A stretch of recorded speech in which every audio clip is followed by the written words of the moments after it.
गुरुर् ब्रह्मा गुरुर्विष्णु गुरुर्देवो महेश्वरा गुरुर साक्षात पर ब्रह्म तस्मै श्री गुरुवे नमः। जी हाँ दोस्तों, आज हम बात करने वाले हैं गुरु पूर्णिमा की। गुरु पूर्णिमा एक ऐसा दिन है जो साल में एक दिन आता है और जिसमें हम अपने समस्त गुरुओं, जी हाँ, समस्त गुरुओं के प्रति अपना समर्पण भाव रखते हैं। अब गुरु शिष्य परंपरा हमारे देश में हजारों साल पुरानी और समय समय पर अलग अलग शिष्य ने अलग अलग गुरु के प्रति अपना समर्पण दिखाया है। गुरु शिष्य परंपरा के अंतर्गत जब भी हमें किसी गुरु से दीक्षा मिलती है तो हम उसे गुरु दक्षिणा भी देते हैं और सद्भाव से गुरु प्रेम और उसको नमस्कार भी करते हैं। परंतु मैं एक बात आप लोगों को बताना चाहता हूँ कि गुरु पूर्णिमा पर केवल वो गुरु नहीं है आपके जिनसे आपने स्कूल में शिक्षा ली, कॉलेज में शिक्षा ली या कोई विशेष दीक्षा जिन्होंने आपको दी है वही आपके गुरु हैं। हर वो व्यक्ति जिससे आपने जीवन में कुछ भी सीखा है वो आपका गुरु है। और सर्वप्रथम सबसे बड़े गुरु होते हैं माता पिता। अगर आप अपने माता पिता को अपना गुरु नहीं मानते तो आपको किसी भी गुरु को गुरु मानने का अधिकार नहीं। हमारे माता पिता हमारे सर्वप्रथम गुरु भी हैं और सबसे बड़े हितकारी कह लो या सबसे ज्यादा जो हमसे प्रेम रखते हैं वो वही हैं। फिर भी ये एक सबसे बड़ा सत्य है कि गुरु गोविंद दोनों खड़े काके लागू पाए, बलिहारी गुरु आपने गोविंद दियो मिलाए। अगर आप भी अपने गोविंद से मिलना चाहते हैं तो आपको अपने गुरु को नमस्कार करना है, समर्पण रखना है, गुरु के प्रति मन में विश्वास, श्रद्धा, आदर और सद्भाव रखना है। आप किसी को भी अपना गुरु धारण कर सकते हैं, यह आपके ऊपर है। परंतु आपको गुरु धारण करने से पहले आपको उसको जितना परखना है आप परखिए। आपको जो आपके मन में सवाल हैं, जो भी आपको लगता है कि कुछ लॉजिकल क्वेश्चन या तर्क संगत सवाल आपके मन में है, आप अपने गुरु से पूछिए। आप अपने मन की हर शंका को दूर कीजिए। मैं हमेशा एक बात कहता हूं, शंका का समाधान तो शंकर है, शक का समाधान कोई नहीं। और शंकर से बड़ा कोई गुरु इस सृष्टि में हुआ ही नहीं। जी हाँ, अगर आप किसी भी गुरु की बात करेंगे, गुरु पूर्णिमा पर गुरुओं की बात होगी और शिव की बात ना हो तो यह संभव है। अलग अलग समय पे अलग अलग गुरुओं ने अलग अलग शिष्यों को गुरु दीक्षा दी।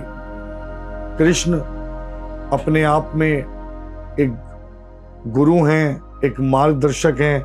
उन्होंने जीवन का जो सार गीता के माध्यम से हम सबको दिया, वो भी उससे बड़ा भी मुझे लगता है कि कोई गुरु नहीं हो सकता।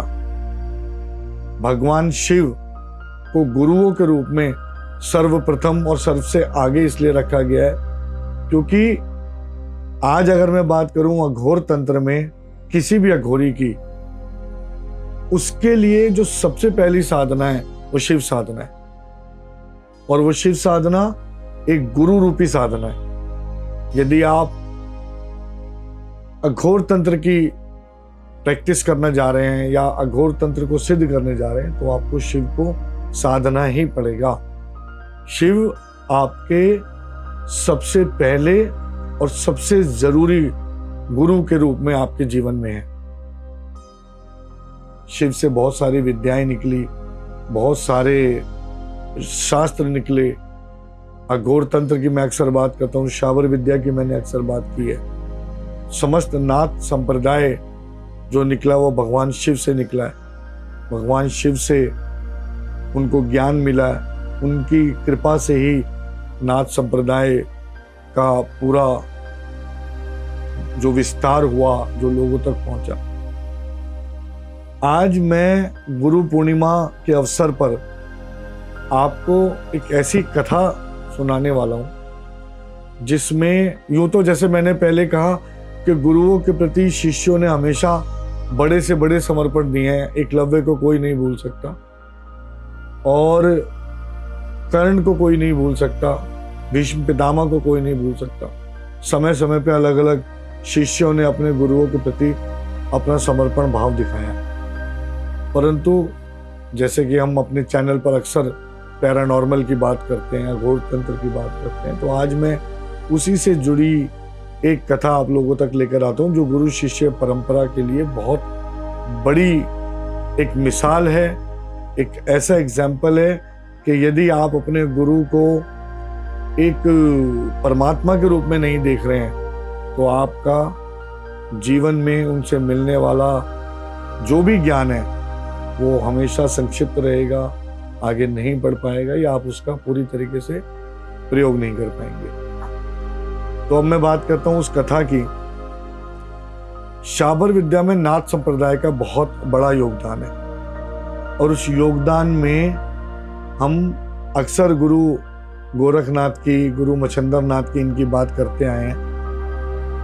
तो एक बार का ये वाक्य है कि गुरु मच्छंदर नाथ और गुरु गोरखनाथ जी एक साथ भ्रमण कर रहे थे और उनका कहना भी यही है कि अगर साधु एक जगह टिक जाए तो उसकी जो दीक्षा है वो अधूरी रह जाती है, तो उसका भ्रमण करते रहना ही आवश्यक है और अनिवार्य है।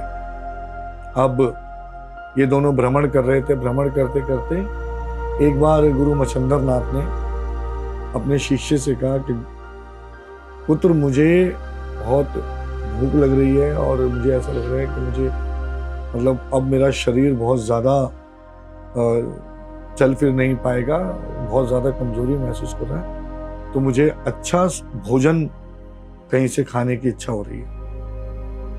तो गोरखनाथ जी ने कहा, गुरु आप गुरु जी आपकी शिक्षा, आपका जो आदेश है वो शर्माते, मैं जाता हूँ और ढूंढ कर लाता हूँ। अब भिक्षा मांगने का प्रावधान था, सभी साधु भिक्षा मांगकर जीवन चलाते थे। तो गोरखनाथ जी ने जगह जगह लोगों के दर पर भिक्षा मांगी। कई जगह उन्होंने कोशिश की कि उनको ऐसा भोजन मिल जाए जो आनंदमय हो, जिसके खाकर उनके गुरु खुश हो जाएं, संतुष्ट हो जाएं, क्योंकि उनके लिए अपने गुरु की खुशी, गुरु का आदर सर्वोपरि था। गोरखनाथ जी ने जगह जगह भिक्षा मांगी। फिर बहुत देर भटकने के बाद उन्हें एक द्वार पर अच्छा भोजन मिला। वहां पर पूजा हो रही थी, पूजा अर्चना का प्रसाद बना हुआ था। प्रसाद में खूब अच्छा भोजन, पूरी सब्जी और अलग अलग तरह का भोजन था और साथ में दही बड़े। अब ये सब लेकर गोरखनाथ जी बड़ी खुशी खुशी अपने गुरु के पास गए और गुरु के पास जाकर उन्होंने वो सारा भोजन उनके आगे रख दिया। गुरु मच्छंदर नाथ ने बड़ी खुशी खुशी उस भोजन को देखा, अपने शिष्य को आशीर्वाद दिया और सारा भोजन ग्रहण किया। भोजन ग्रहण कर वो बहुत खुश हुए और भोजन ग्रहण करके उन्होंने गुरु गोरखनाथ को आशीर्वाद देते हुए कहा कि पुत्र, आज मैं आनंदित हो गया हूँ, परंतु मेरी अभी एक इच्छा और छोटी सी है, क्योंकि जो दही बड़े आप लाए थे वो बहुत स्वादिष्ट हैं और मुझे थोड़े और खाने हैं, क्या वो मुझे और मिल पाएंगे? अब गुरु का आदेश, कैसे शिष्य टाल दे? गोरखनाथ जी ने कहा, जी महाराज। वो ये कहकर चले गए। अब रास्ते पर वो सोचते रहे कि भिक्षा का नियम है, एक द्वार से एक बार भिक्षा ले ली एक दिन में, दोबारा वहां नहीं जाना चाहिए। कैसे जाएंगे? अगर उन्होंने मना कर दिया तो क्या कहूँगा? मैं अपने गुरु की इच्छा को भी नहीं छोड़ सकता। ये सब असमंजस उनके मन में चल रहा था और वो चलते जा रहे थे और खुद ब खुद उनके कदम उस द्वार तक फिर पहुंच गए। द्वार पर जाकर गोरखनाथ जी ने बोला, अलग निरंजन। जो उन्होंने अपना अलग जगाया तो सामने से जो लेडी थी जिन्होंने उनको भिक्षा दी थी वो दोबारा आई वहां और उन्होंने बड़े क्रोध में कहा कि अभी आपको मैंने इतना सारा भोजन दिया है, आप दोबारा क्यों आ गए, दोबारा आपको नहीं भिक्षा मांगनी चाहिए। तो उन्होंने बड़े शांत स्वर में कहा कि देवी, मैंने वो भोजन अपने गुरु के लिए लिया था और मैं उनको दे आया हूँ, और मैं भोजन लेने नहीं आया, आप मुझे वो दही बड़े थोड़े से अगर और दे दें, ये मेरे गुरु के खाने की इच्छा है। उस लेडी को फिर गुस्सा आया, उसने कहा झूठ बोलता है, गुरु के नाम पर आडंबर रच रहा है, तेरा ही मन किया होगा दोबारा खाने को, साधु होकर तू मोह माया में फंसा हुआ है, शर्म नहीं आती। ये सब बोलकर उन्होंने उनका काफी तिरस्कार किया। अब स्वयं के लिए ये बात होती तो वो इस तिरस्कार पे तुरंत वहां से चले जाते, क्रोधित हो जाते, श्राप भी दे सकते थे, परंतु गुरु इच्छा कैसे पूरी की जाए, बस उनके मन में यही लगन लगी हुई थी। उन्होंने फिर उनसे प्रार्थना की, देवी मैं सत्य बोल रहा हूँ और मैं आपसे प्रार्थना कर रहा हूँ कि आप मुझे दही बड़े दीजिए, मैं वो लिए बिना यहाँ से आज जा नहीं सकता। तो उस स्त्री ने कहा कि भाई, उसको क्रोध आया, उन्होंने क्रोध में कहा मैं दे सकती हूँ, परंतु मेरी एक शर्त है। बोले आपकी सब शर्तें मुझे मंजूर है। कह रही पहले सुन तो लो। बोले नहीं, मुझे आपकी सारी शर्तें मंजूर हैं, आप मुझे दही बड़ा दे दो। कह रही शर्त ये है कि मुझे दही बड़े के बदले में तुम्हारी एक आंख चाहिए। बोले ये कौन सी बड़ी बात है। उन्होंने तुरंत एक अपना कोई चाकू या औजार उठाया और एक आंख निकालकर, पुतली निकालकर उस स्त्री के आगे रख दी। उस स्त्री एकदम से डर गई, घबरा गई। उसको उम्मीद नहीं थी कि उसके कहने मात्र से ये इतना बड़ा कदम उठा लेंगे। और खून से लथपथ हुई पुतली जब उन्होंने उनके आगे करी तो वो डर गई और उन्होंने कहा नहीं, आप अपनी आंख वापस लो, मुझे नहीं चाहिए और मैं दही बड़ा ला रही हूँ। गोरखनाथ जी ने फिर आग्रह किया, वो दही बड़ा लाई, उसने दही बड़ा गोरखनाथ जी को दिया। उन्होंने कहा आपने आंख मांगी थी, आप आंख तो ले लो, गुरु के लिए आंख देना क्या कौन सी बड़ी बात है, मैं तो अपनी जान भी दे सकता हूँ। उसने कहा नहीं, आपकी आंख मुझे नहीं चाहिए और आप जाओ, आप ले जाओ इसे। गोरखनाथ जी ने आंख को, अपनी पुतली को वापस आंख में रखा और पट्टी बांधकर खून रिसते हुए खून को किसी तरह पोंछा। उन्होंने सोचा कि यार मेरे गुरु को ये पता लगा तो वो हो सकता है बुरा माने और फिर वो भोजन किसका ग्रहण ना करे, और पट्टी वट्टी बांधकर वो दही बड़ा लेकर वहां चले गए। जैसे गुरु के आगे दही बड़ा रखा तो गुरु मच्छंदर नाथ ने उनसे पूछा, पुत्री आंख में क्या हुआ। बोले महाराज कुछ नहीं, ऐसी चोट लगी है और मैं गिर गया था, टकरा गया था, आप उसे छोड़िए, आप दही बड़ा खाइए, मैं आपके लिए ले आया।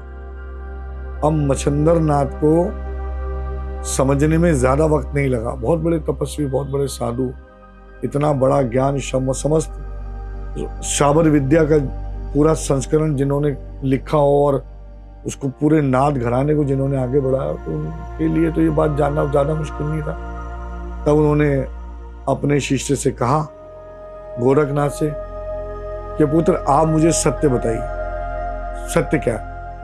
अब गुरु से ज्यादा देर तो बात छुप नहीं सकती थी, तो गोरखनाथ ने जो सत्य था वो उनके समक्ष रख दिया। मच्छंदर नाथ इतने ज्यादा प्रभावित हुए इस बात से, उन्होंने कहा पुत्र तूने एक शिष्य होने का नहीं, एक पुत्र होने का भी फर्ज अदा किया है। मैं धन्य हो गया तेरे जैसा शिष्य पाकर, और मैं तुझे वरदान देता हूं कि तेरी ख्याति और तेरी शिक्षा इतनी आगे बढ़ेगी कि सारी दुनिया तेरा नाम जपेगी। और फिर उन्होंने अपनी साधना और सिद्धि के माध्यम से गोरखनाथ की आंख को पहले जैसा ठीक कर दिया।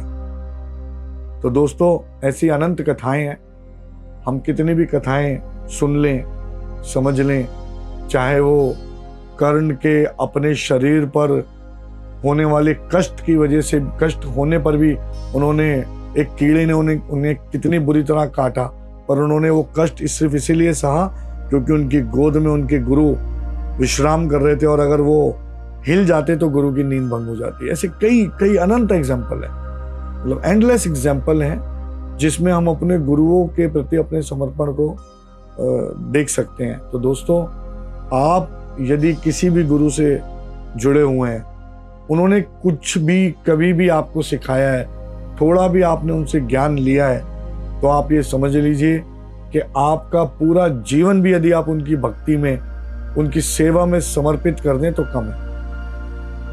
ये सच्चाई है कि आपको अगर ईश्वर से मिलना है तो गुरु ही एकमात्र वो माध्यम है जो आपको ईश्वर से मिला सकते हैं। ये सत्य है। अगर आपको ईश्वर से मिलना है तो आपको गुरु के प्रति समर्पण भाव रखना है।